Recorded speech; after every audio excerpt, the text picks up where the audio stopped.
are just for social media. If you want to name your kid fucking Wednesday, Thursday, Friday, Saturday, Sunday, Monday, Tuesday, it's your prerogative. Go for it. Have fun. Do it. I'm just personally not going to do it. But you I don't know. I got married as a child. I wasn't really a child.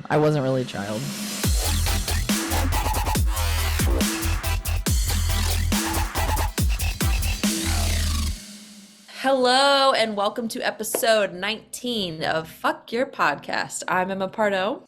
And I'm Katie Martin. And today we're just gonna kind of vent. This episode's gonna be it could be the I'm over it segment. It's a little bit we're gonna talk a little bit of life, a little bit I've had enough of this shit. Yeah. So I'm drinking coffee at 2:20 in the afternoon. And I'm probably gonna regret this when it comes to bedtime. Yeah. I think I had 2 really big cups of coffee this morning. So I'm not tired, but I'm pretty sure I have like I think it's like I'm crashing from the caffeine because I drank 2 really big cups of coffee in like a real short period of time. You have a caffeine hangover. I think I have a caffeine hangover. Like it's a very real thing. It's bad. I think we should start having on the podcast like segments. Like we've been spitballing. So if anybody listens to this out there in the world, hopefully a lot of people, we're kind of spitballing a couple different formatting ideas, but I almost want to have like an I've had it segment, like, what really grinds my gears? And because this shit's going to start, and I'll tell you why. Miles is going to be a senior, and he's, obviously going into the fall, he's going to be playing his, God, my brain's not even working right now. His senior, like his high school season of soccer, right? So when you play select or you play, club ball, and you actually have a school season, your school season takes priority, and then you do training through the winter, or you play winter league and whatever with your club. Right. So last year, like he plays on a really great club. He has a really great coaches. The parents are great. They're not super over the top, and no one's super annoying. And even though we don't like sit and have chit chat hour, with the parents on his club team, they're just really great parents. And however, it's not the same for his high school team. And I'm trying to not be an asshole because I'm going to see these people like 2-3 times a week through the entire fall. But we're getting a little bit of a taste of it in summer league, and I would consider myself a fairly friendly, personable person, but I'm like one of these, I like, sometimes I'm like an introverted extrovert or an extroverted introvert, or basically there's sometimes I don't want to talk to people. Like I'm just going to mind my business. I think it's an extroverted introvert. Yeah. Like because you can do it in doses, right? So we were at his, so in preparation for the fall season, he's been playing on this summer league, and they're shorter games at 7v7, and we mind our own business and we just watch the game. And a lot of that comes from Justin being a coach since the kids were little. I mean, he was a soccer coach before the kids were born, and he's very courteous. Like he doesn't like when parents yell at the kids when he's a coach, so he doesn't do it. And he doesn't like when the coach or other parents are trying to coach the kids. Like he knows what that feels like. So he's very quiet. He's not super not one of those parents that sit there on the sidelines and yell about everything. But first off, I've learned, I mean, I don't mean to cut you off, but to interject here, if you are a parent that is trying to coach your kid when you are not the coach, it is so much disrespect to the actual coach. Right. And that's why he doesn't especially at a young age with crew. I'm like, this coach is never going to get any authority in this kid's life, because coach is supposed to be authority when it's time to play soccer, right? Yep. On the field, practice, game, whatever it may be, coach's authority. And that should be somebody that you trust, right? Yeah. That at a young age, if you were trying to coach your child and you are not the coach, you're off field. You're just a bystander. You're literally taking away all the authority from the coach, and your kid is never going to listen, and your kid is never going to be coachable. Right. So there are these, but no, I agree with you 100%. And because there's 2 types of parents that I can't stand. The ones who are trying to coach kids and yell from the sideline, and the others who it's like their social hour. Like they've been waiting all week to meet up with the other soccer parents, and they just can't shut the fuck up. Like those are the 2 types of parents that I just cannot stand. And so there's these 2 parents that I swear I thought their kids were seniors last year. And I was like, thank God they're back. They won't be here next year. And They're I back. was wrong. And this woman came walking across, and Justin and I both looked at each other and went, "Oh my God." Like, because we're pretty sure this woman shows up, the way that she behaves, she either shows up half loaded to these games or she's just that obnoxious. Like, I'm like, where's she hiding the liquor? Like, is it in her cup? Because she's acting like a total, like, to the point where my kids go to a fairly diverse school, like when it comes to race and whatnot. And so you would think that some of these parents would behave a certain way because it's a fairly diverse group of kids. Well, we went and played soccer at a game last season where we were over in St. Louis, and the dynamic of the team was more African American than what our team is. And there were some high school, and these were kids, like high school kids in the stands at their school being a little obnoxious, but not anything blatantly rude. Like, I mean, they were just being loud. They were just being teenagers. Didn't even phase us. Like, we didn't even notice. Like, she was trying to get other kids to cheer. And so this mom decides to pick a fight with this teenage girl. And the things that she was saying, to the point where we were like, shut up. Like, now we're all associated with you because we go to, like, we're with the same. This is our school, yeah. This is our school. And now you're making us look like a bunch of, like, racist, basically. To the point where a mom from the other school just goes, hey, just ignore her. Like, leave her be. She's just a kid. Yeah.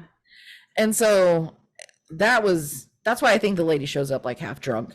And so now we're gonna have to deal with that. So I just keep thinking to myself, here in a few weeks, when they all go back to school, we're now gonna. I know, but also, hold on. In my case, with hearing that, here in a few weeks when they all go back to school, I'm like, oh, right. So exciting. You're gonna have a kindergartner. I'm gonna have a kindergartner, and he's gonna be in school every day, which is gonna help so much. But also, I'm like, today I texted you, I'm literally spiraling down the rabbit hole of red dye 40. And how many foods in my house that I've brought into my house that are red dye 40 that I'm giving Cole's son. I'm like just loading you with all of the things to like make you the most hyper kid ever. Why am I doing that to myself? As I'm like trying to understand how he can't sometimes just sit still in important things, which he's 5. He's allowed to have energy. Like, that's not it. It's certain situations. And then I sit here and question and go, what is going on? Is he just a hyper kid that doesn't lose energy? Like, what is this?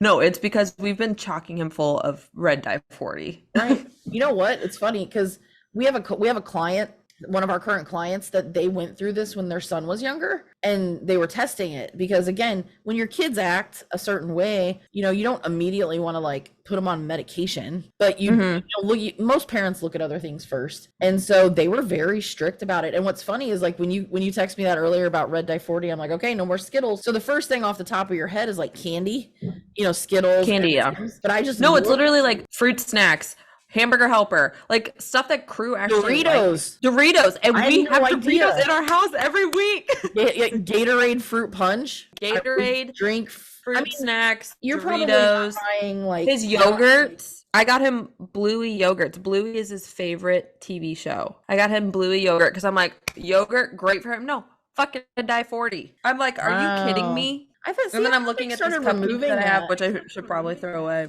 I mean, you're probably not giving him Mountain Dew Code Red.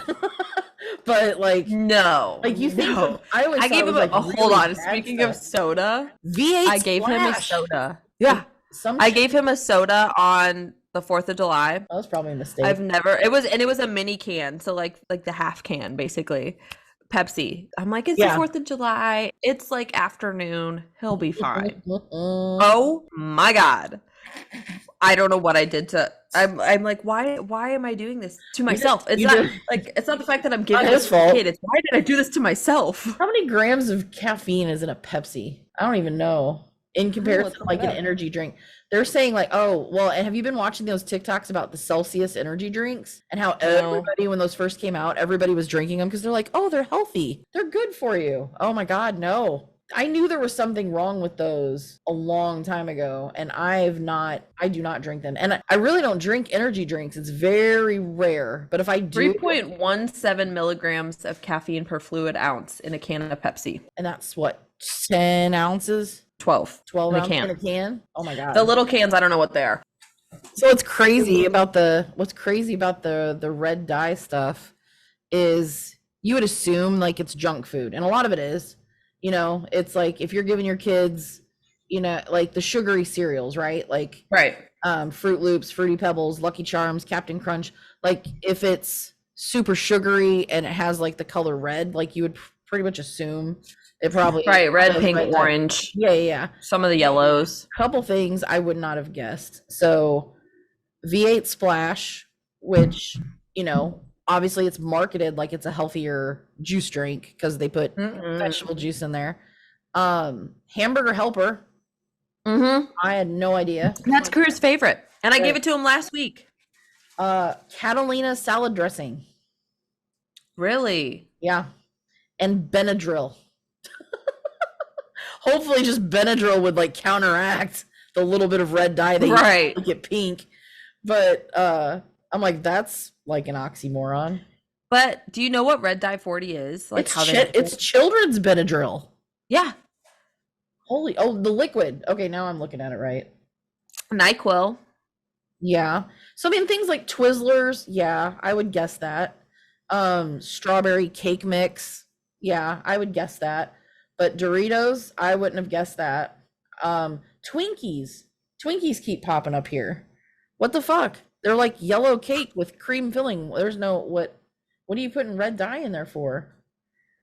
So red dye is not only an artificial food coloring, it is what is it? What makes red dye 40? Searching this. Tomato bouillon. There's something I don't know what it was that I was looking up that red dye 40 is like has something to do with insects, like insect DNA. Really? Is how they make it. Huh. It's crazy. It's gross. But like Takis, I love Takis. I'll never eat Takis again. Wow. I'm so bummed. Big declarations. And I wonder, you know, here's the thing. My kids were fairly chill. I would say Miles was I never really had the noticeable, like, I would say their behavior was kind of normal for their age. Like, they didn't have super, super hyperactive, you know, because Miles likes sports. So anytime if he needed to get energy out, he just went outside. But like, not where they needed somebody else to constantly stimulate them, right? Because that's usually what happens when they start having those behavioral issues.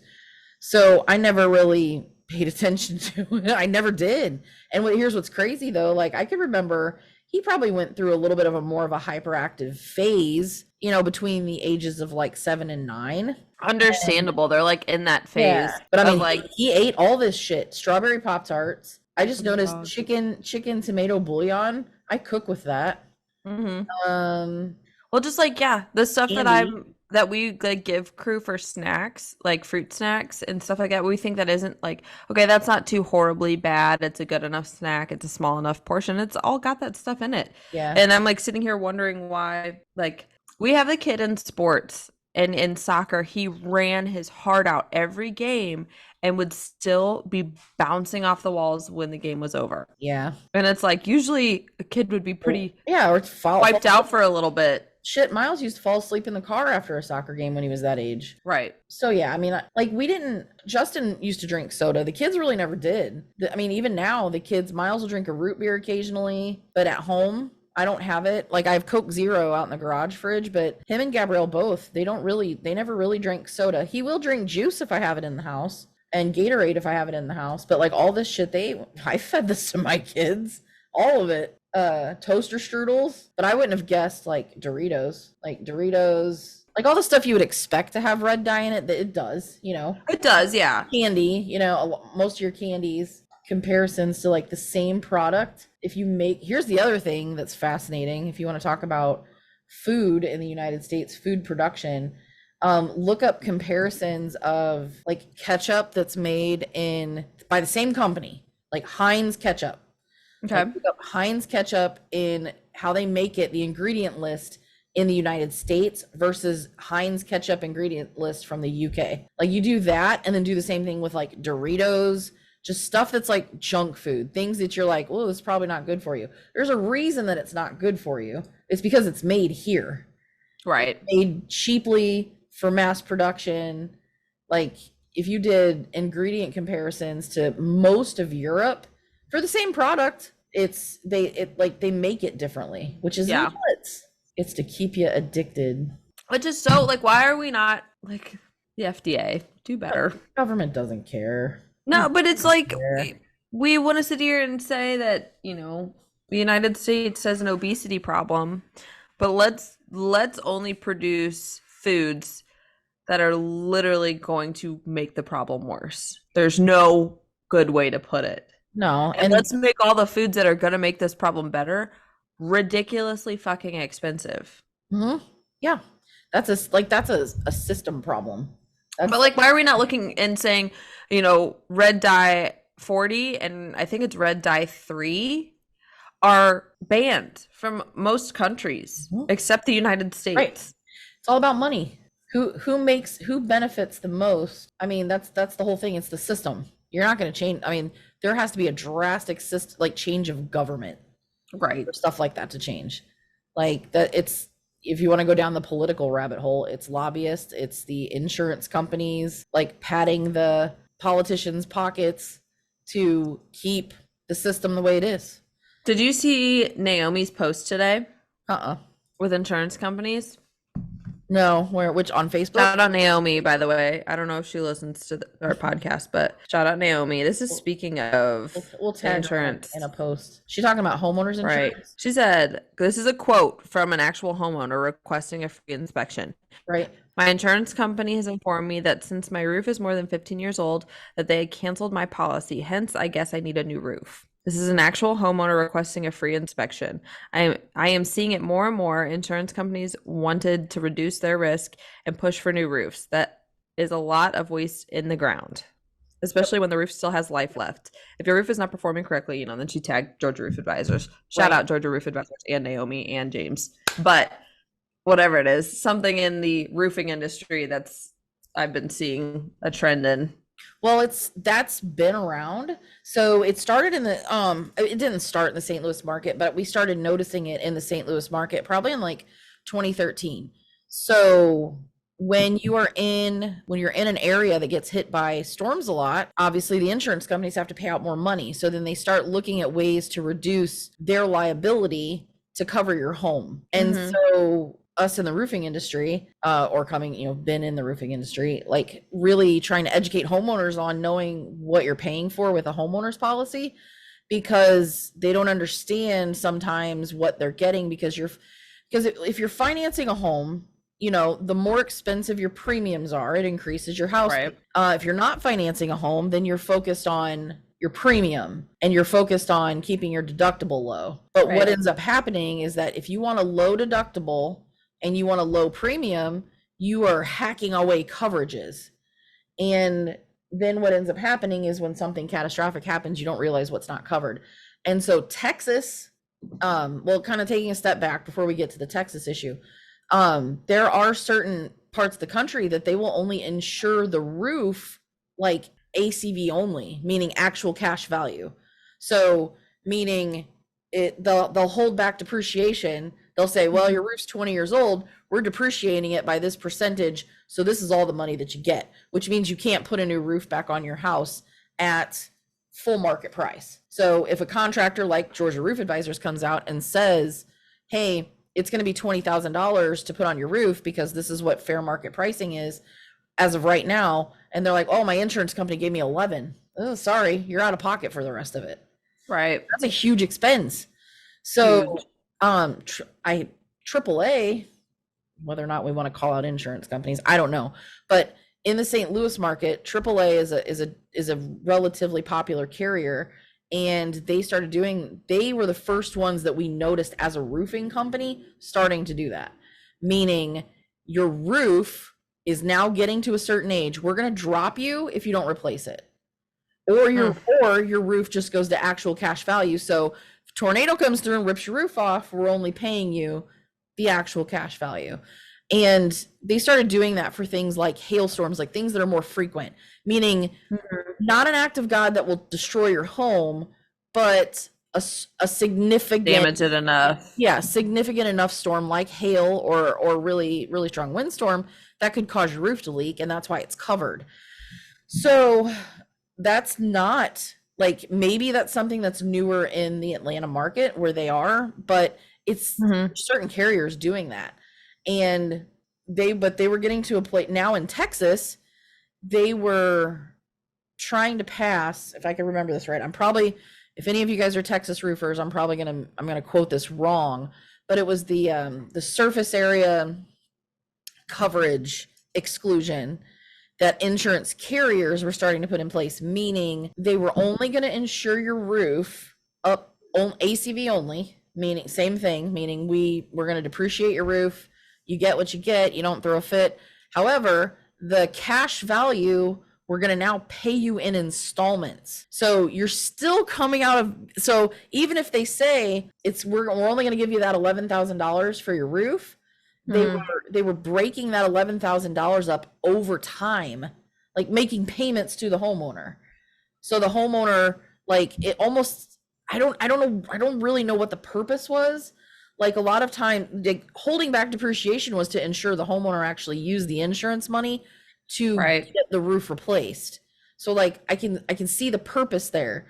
You send in an invoice, they send you the rest of your money, you pay your roofer. Right. So that's the way the system has always worked. But I don't know, like, and that's what sucks. Insurance in general sucks. And I've always been curious, we all know that health insurance is something that only exists in the United States. I don't even want to think about it because this is my last year on my dad's insurance. Yeah. So I don't want to think about it. Maybe we'll move to, it's time for us to all move to Canada. Honestly, I wouldn't be mad at it. But yeah, like, health insurance is a joke. It's a it's a racket. It's the most expensive, one of the most expensive things an individual could pay for. And most of the time now, as employers, it's gotten so expensive that you almost can't afford to offer it. Or if you do offer it, you can only maybe at best pay half of what the premiums are, and then take the rest of your employees' paychecks. But it's insane. So like, and just insurance, I've had great experiences with insurance, and I've had terrible experiences with insurance. And the ones that are the worst, me with my car insurance. Yeah, that's been a whole nightmare. It's still like drug out, even though I think the last time you and I recorded by ourselves is when they called me again, saying, "Oh yeah, we're probably so." I have Progressive insurance for my car, and it's stupid expensive. I need to probably shop somewhere else. But Progressive insurance, I had a notification, or I got a message. This is backstory for all the listeners. I had a message that was like, "Hey, this is your agent that you're going to be speaking to. Can I give you a call here soon about your recent claim?" And I was like, "Is this a scam?" So I didn't respond to that, but I went on my Progressive account and I saw that there was a claim made for me and one other person. There was a collision and my car got totaled. My car that I sold last year. Yeah. So I'm like, okay. So I call, I'm like, "Hi, I don't know what this is for. This says it's from July 2022, and I sold my car August 2022. They're like, "Oh, well, we're saying that the driver is this person," which wasn't me. They didn't say my name. They're like, "It was this person. That car that was in the accident was registered to you last." And I'm like, "But I sold, like, I traded it in at the dealership for my new car. Perfectly fine. Like, they wouldn't have given me $5,000 for a totaled car." So we've been trying to work this whole thing out, and this whole back and forth, and they're like, "Oh, well, we can't find the person that actually made the claim, so we're probably not going to be accepting this claim, but it's still on my insurance." Like, I checked literally 2 days ago and it's still there, but they called me 2 weeks ago saying, yeah, somebody tried to make a fraudulent claim on my insurance policy, and I've been having to sit here and say the same thing over and over. I don't know the driver. I don't know that name. I have no idea who that is. But the day that you're saying this accident happened, I was in a different state. Right. Well, and what's nuts did about you let that? anybody borrow your car? No, I don't know this person. I'd be like, "Motherfucker, I didn't own it anymore." Like, what part of that don't you understand? And you would think, as an insurance company, they're like, oh, you sold it? Oh, what dealership did you trade it into? And would immediately say, nope, we're not covering the car. It was sold. Like, it was sold. Right. Well, and that's the thing. That's what they did is they asked for the dealership information because I was like, I sold it to a dealership. I sent them all the information that shows that I sold my car to the dealership. Then the dealership calls me. Well, we need to get permission to be able to send you your information to be able to send to them. Yes, you have my permission. Take whatever you need to get this off of my insurance because I'm not having this on my policy at all. This is not going to be on my record because this accident didn't happen July of 2022. Right. I still own my car. And the night that they said it happened, I was at your house in Illinois, Katie. With the car. With the car. So, and what's crazy... Yeah. So the accident was reported after the car was sold, and the date that it happened, you were driving the car. So again, you would think, I don't know, that just fucking boggles my mind. Just expect adulting, the rest of your adult life, having to fuck with insurance of some sort. Homeowners insurance, auto insurance, health insurance, life insurance, renter's insurance before you buy a house. I've been fighting for the last almost year because of the company I got renter's insurance from at my apartment because they won't let me cancel anything. Yeah. I'm like, I don't live there anymore. I've been paying $16 a month for what? Mm-hmm. For what? Over the last 12 months? Let's see, what does that add up to? You owe me almost $200. Right. The other thing, so if we're just going to rant a little bit on shit that I'm tired of, this was something, thank God. So keep this in mind. I know we wanted to talk about spirituality in this podcast, but I don't think it's happening. We're too heated about everything else. This grinds my gears shit right now. Like we could go on the whole, it grinds, like, you know what grinds my gears about religion, if we wanted to go that direction. But I don't know why, like this was something else that I noticed the other day. Actually, this was last night. And thank God that Maddie and Emily both have boys. And, before you have kids of your own, something I'm sick of. And this trend started about 14 years ago because my niece was little when I first started noticing it. When my daughter was born and my oldest niece was born, they're in their 20s now. You would put headbands on babies, or you'd put little bows on babies' heads. They were super cute. And then are you talking about the things that are the ones that are this fucking big? Like, and this was my theory. This was my theory before, like, because there's been times where I'm like, that baby is cute. Don't put that giant ass bow on her head. I get wanting to do something to make, because girls with the short hair, when they're that little, and you want people to be able to tell that they're a girl. But typically these people that are putting, which it's really not that big of a deal. Sometimes it looks really cute if they're not like crazy big. It's obnoxious, and I'm sick of it. Like, most of the time, like when the baby's cute, like you can, I don't care if the baby doesn't have hair. For the most part, you can tell that it's a girl, versus a boy. I mean, just stop. Like, I saw this picture. Justin showed me it was a little girl, and she's like the little sister of one of his soccer students. So she's a baby. And gigantic fucking bow. And I'm like, why does she do that? That baby is so cute. Like, without the bow. And for the most part, I can understand the bow for some things, not an everyday thing though. Like, the bow can be, it's out there. It's not horrible in my opinion, but I understand where you're coming from. The bigger the bow, the uglier the baby. Like, usually. I know you about spit water. I will spit my water out everywhere. The bigger the bow, I'm going to assume here's the thing. Somebody told you your baby was ugly. Listen, here's the thing though. And I'm going to mention Carly, her sister Kristen, has a baby girl. Who had a giant bow on her head when I saw her.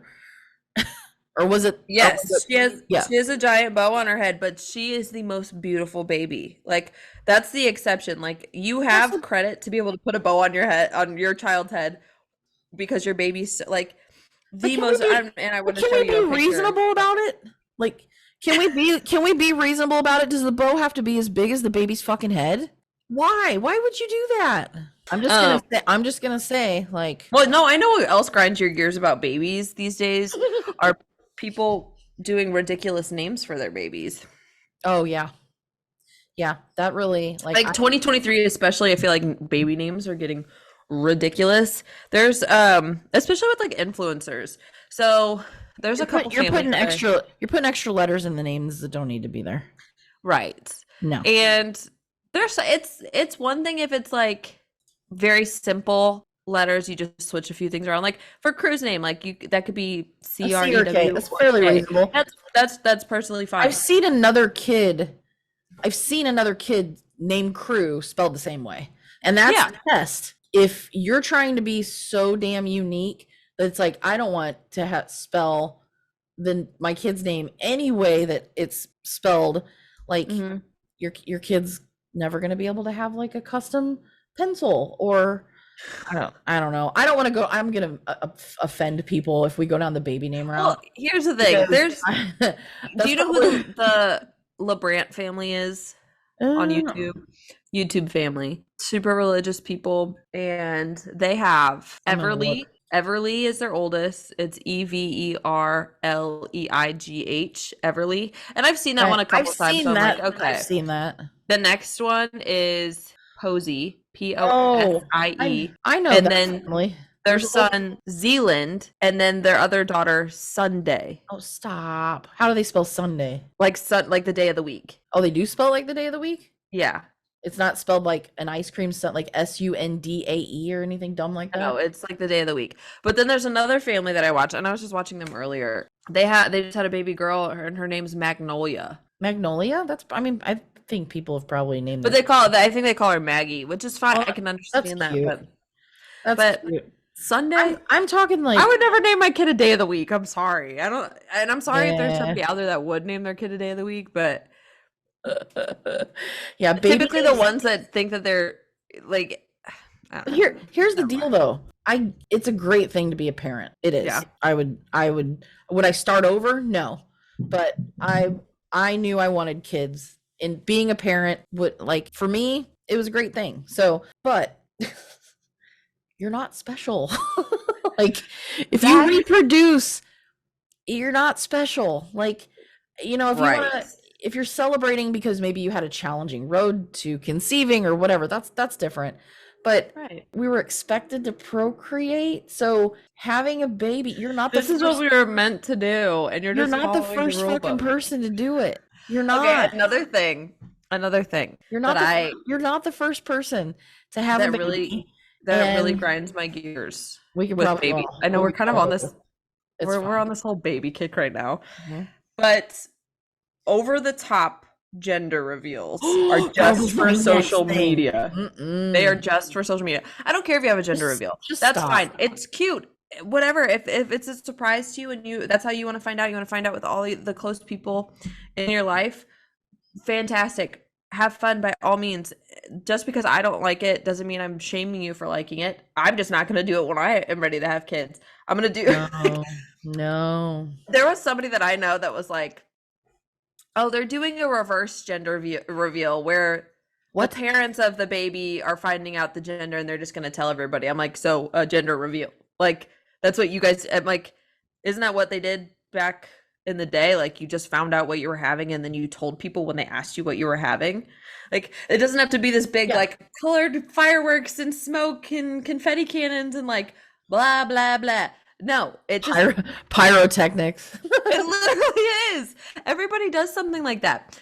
And like I said, there's nothing. Okay, if you want to do something, I've seen some that are super small. Okay, you got one confetti cannon and it's so exciting, and especially like celebrating that you know, if it's something that you were struggling to conceive or something like that, I can understand it. Totally. I would get it. But I think when I'm ready to have kids, I'm not doing a big gender reveal. I'm just going to say, hey, this is what I'm having. I'm writing that down. It's July 10th. Emma doesn't want a big gender reveal. And I'm going to remember that. Yes, please. I hope you do. Listen, So when people started doing the whole thing of like, hey, we wanted to be surprised, and like you cut into the cake and like the cake's pink or blue, that's cute. Do that at the baby shower. That's what I'm saying. Why do we need a gender reveal party and then a baby shower and then a diaper party? Like, one fucking party, and like, just have one fucking party. Just do it all at once. Yeah, well, that's the same thing with weddings. It's like, let's have an Chinese party, and then let's have the wedding shower, and then let's all have our bachelor and bachelor, which also, and this is no shame because we're kind of planning Emily's bachelorette party, which I'm excited for hers and I'm glad she pushed it off. What is the deal with people doing like bachelorette parties and bachelor parties are supposed to be done right before the wedding? Like the weekends prior to the wedding is what I've always like understood is what you do. I don't know. I got married as a child. I wasn't really a child. I was just really young. 21, 20? I was 20. It was 2 days before my 21st birthday. But what I'm saying is like, oh, what was I saying? Sorry. You were saying, bachelor and bachelorette parties. Yes. Okay. So I keep seeing as a trend, it's like there's the trend to do the really long engagements, and there's a trend to do your bachelor or bachelorette party like months before the wedding. And from what I've always understood, it's a celebration of like, this is my last night as this maiden, I'm not married. This is my last nights of this. We're celebrating that. We're celebrating the wedding, but we're celebrating like they're turning into like destination, like trips and stuff like that, which I could get. I mean, I get because it's harder to do that the day before and you run the risk. I thought you were just supposed to go out and get shit-faced if you want to, and then the next day is the wedding. Man, I thought from what I've always understood, it's supposed to be right before the wedding, not months before the wedding, because anything can happen then. anything. It's a bachelorette party or a bachelor party. Anything can happen. So, I don't know, because we didn't really have one. So weird story. We already lived together, and that was also another thing. Mm-hmm. Usually, like, here were the rules. Like, you want to hear some old school rules that my grandma used to tell me this stuff. Like, and this is super old and traditional. Like, if you were getting married and you didn't live together, then you could have like the bachelorette party, like, because you were still a bachelor. You weren't right. But if you've been living together for 3-4 years before you get married, what's the point of that? Yeah, like I wouldn't mind going out with my girlfriends right before. Yeah, Justin and I had a kid and we were living together before we got married. So it's like we woke up in our own house and it was like you kiss each other goodbye and be like, all right, I guess I'll see you at the church later. And then you go get ready all separate. Right. And so we didn't have like a bachelor or a bachelorette party. It was, I would say, the only person who I threw a bridal shower for one of my friends. Ours, the night before the wedding, you have your rehearsal. Yeah. So it's like you have your rehearsal, then you have your rehearsal dinner, and it's like, well, then are you supposed to go out? We ended up having, it was like me, I think maybe my sister-in-law. I can't remember if she was there or not, but I know my brother-in-law was there because it's Justin's brother, and like his groomsmen and a couple of his uncles, like, basically like had like a stag party in our living room. That's what I'm saying. Like, what? Like, and I'm like, I don't even think I'm supposed to be here, but I'm gonna go sleep in my own bed. Right. But yeah, it's supposed to be like the whole thing before the wedding, but maybe it's just because it's a logistical thing. And also another thing, so baby showers, you're only supposed to have one, which I never really agreed to, because like, what if you have a girl and then a boy, or a boy and then a girl? But like, which I can understand. I mean, when I was was it Miles? I don't know if it was with Miles, but no, I think it was when my sister-in-law was pregnant with Piper. Somebody on my side of the family, I was probably my mom, because this is the way she was like, what do you mean she's having a baby shower? She's already had one. And I'm like, yeah, for her first kid. And she's like, no, she already has all her baby stuff. Like, you don't get another shower. And I'm like, what? Who made that rule? But apparently that was a traditional thing. Like, your baby shower was to get all your baby stuff, your crib, your strollers. Right. And then if you continue to have like the universal things, not the specific gender things. Right. Yeah. And so and this was before the term sprinkle was ever invented. So she had a baby shower and, for each kid. And I think when her third kid, it was just a little more, it's just family, get together, some clothes, some diapers. Like, why not? It's a party. She's having a baby. And then Miles, because Gabrielle and Miles, they were 5 years apart. So I had gotten rid of most of my baby stuff, except for the crib, and it was a boy, so it made sense. So that was right. Well, and that's the thing, that was my mindset on baby showers, was like, you get one, right? And so I thought like that until I talked to Carly about it, because she just recently had a baby, and I was like me personally, but she goes, you have to understand that her husband, this is his first time experiencing that. Yeah, She had right. a kid with Cole, Yeah, and they got to experience that. But that's it also different. has been 5 years since she had a kid. Although they're both boys, her husband hasn't experienced Sure. any of this stuff, And which is 5 years, understandable. 5 years a big time to get rid of stuff. Yeah. Yeah. So, So- here's the last thing regarding babies that drive me nuts. The celebratory picture every time they're a month older. Oh, you don't like that? I think it's No. cute to see the No. comparison of like how they change and progress each month. No, I don't care. Tell me when they're a year old. So, ironically, so I was working with a client at the time, and we had the same opinion, and we're like, this is the dumbest thing ever. Like, who cares? They're like, go from 2 months to 3 months. No, nobody cares. So ironically, I started, this was when we had this discussion. I started doing this when we got the bird. Do you see it? Oh, is that baby Miles? It was little Miles, but that was baby Oliver, who's 3 months old. And I did it until he was a year old. But Justin's right. He said he always looks so proud in his pictures. He does. He's like, look at me. But yeah, Oh my God, and you guys had him outside? Yeah, he's wearing a harness. Oh. Yeah. But anyway, I started doing that ironically. I'm like, okay, fine. Like, all these people can do this for their babies, and they're just like on a rug, like laying there like a lump of meat. And it's like, oh, they're 3 months old. A lump of meat. That's so funny because I started doing that with Moose. It was like I would take a picture of him because dogs change so fast in a little amount of time. I started doing that, and then it just obviously it didn't work out because I don't think I'm near as offended by that anymore as I used to be.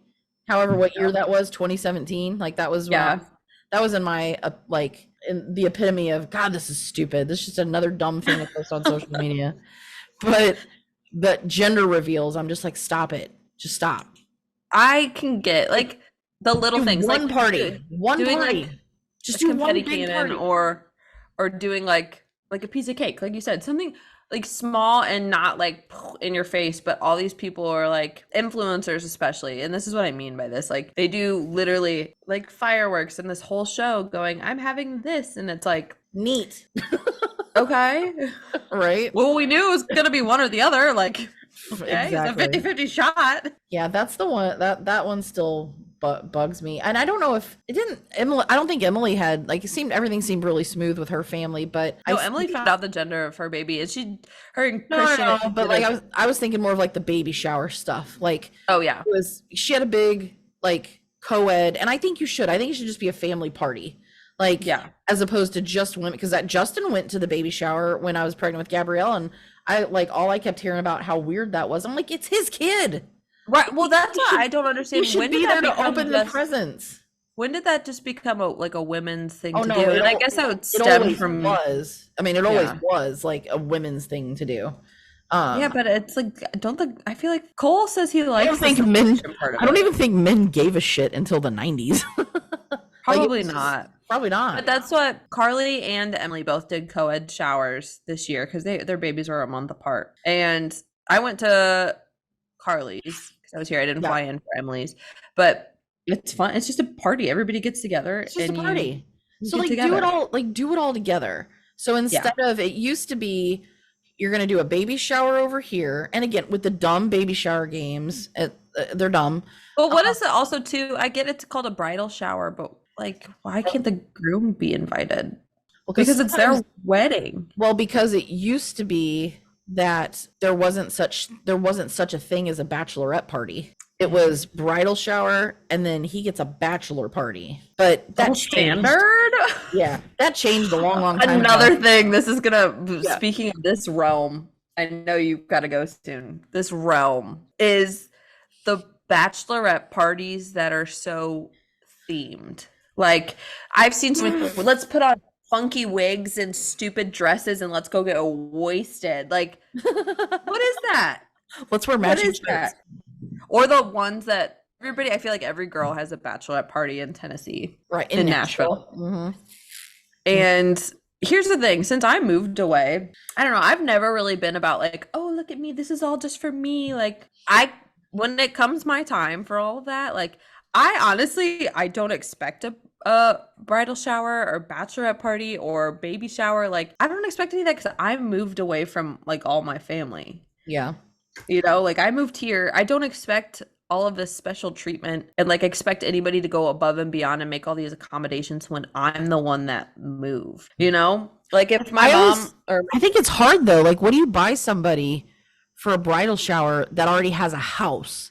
Like the whole reason that a bridal shower even existed was it was because now you got to think of it like in the grand scheme of things, like the 1950s, right? This man works and they've never lived together, and they need stuff for a house. they need stuff for their home, for their marital home, and she's a homemaker, so you need stuff like to be able to promote the homemakingness. right? Like you assume that these people are coming together and getting a house, or they're moving someplace together. So it was all the stuff to make a home. It was, pots and pans and dishes and china and, household things. So it's like, so that's it. Stuff to be a hostess and a wife. Right. Yeah. So if, like, for example, you and Cole already have a house and you already live together and you have, so it's like, if you were to say, I'm going to have a bridal shower, I'm like, what are we supposed to get you as a gift? And it could just be like some bridal showers. It used to be like they would get them, lingerie or beauty products. Yeah, and I think like that's stuff like that. Like I would say, like it would still be fun to do. Like let's do a bridal brunch, and you get together. Like I'm fine with a get together for the bride.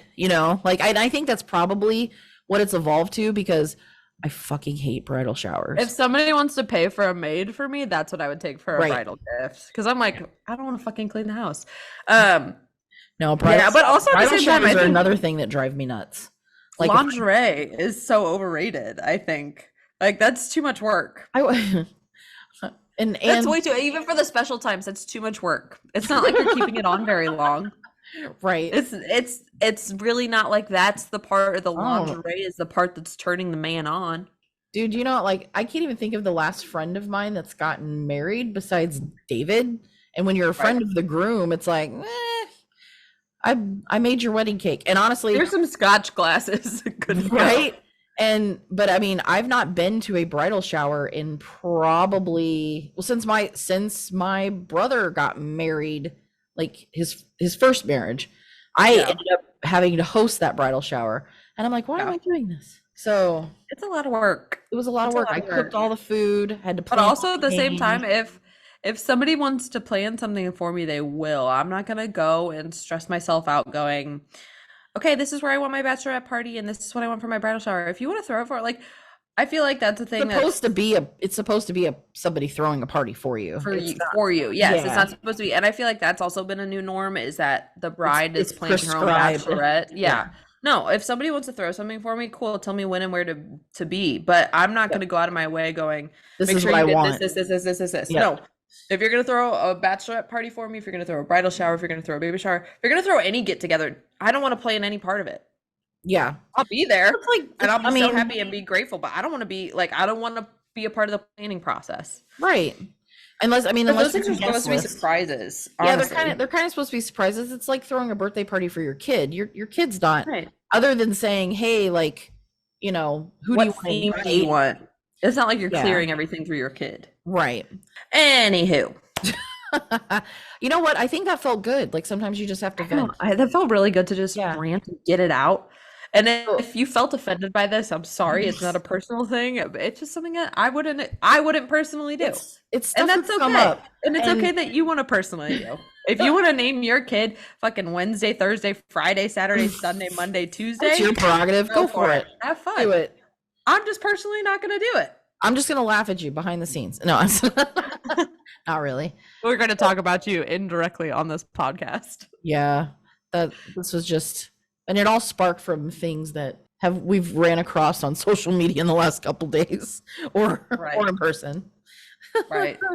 Anyway, if you want to hear us discuss a topic, a real topic, opinion, hear advice on something, message us just to say hey. You can find us on Instagram at F__K your pod, or you can email me at Emma at 99creatives or Katy at 99creatives. Anyway, that's all I have for today. That's all Katie has for today. Yeah, that's it. I Okay. feel better. I feel like a weight's been lifted. I know. I feel the unnecessary aggression is just evaporated. Anyway. Okay, bye. Adios.